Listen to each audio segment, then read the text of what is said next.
ایک چھوٹے سے گاؤں میں 4 قریبی دوست رہتے تھے، زارا، علی، سارا اور فراز۔ ان کی دوستی بچپن سے تھی اور وہ ہر لمحہ ایک دوسرے کے ساتھ گزارتے تھے۔ ان کی ہنسی مذاق اور چھوٹی چھوٹی باتیں ان کے رشتے کو اور مضبوط بناتی تھیں۔ زارا اور علی ہمیشہ ایک دوسرے کے ساتھ وقت گزارتے تھے اور ان کے درمیان ایک خاص تعلق تھا۔ علی دل ہی دل میں زارا کو پسند کرتا تھا، لیکن اپنی دوستی کھونے کے خوف سے کبھی کچھ نہیں کہا۔ دوسری طرف سارا، جو علی کی اچھی دوست تھی، ہمیشہ علی کے لیے جذبات رکھتی تھی، لیکن اسے لگا کہ علی کی خوشی زارا کے ساتھ ہے۔ فراز، جو مذاق اور ہنسی کا دیوانہ تھا، اکثر سارا کے ساتھ وقت گزارتا تھا لیکن کبھی سنجیدہ نہ ہوتا۔ سارا نے ہمیشہ فراز کی موجودگی کو خاص محسوس کیا، مگر اس کے دل میں علی کے لیے جذبات نے اسے کچھ کہنے نہیں دیا۔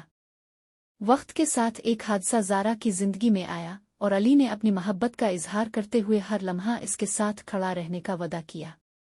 زارا کو احساس ہوا کہ علی کی محبت حقیقی ہے، لیکن سارا کے جذبات کو سمجھتے ہوئے وہ ہچکچاہٹ کا شکار تھی۔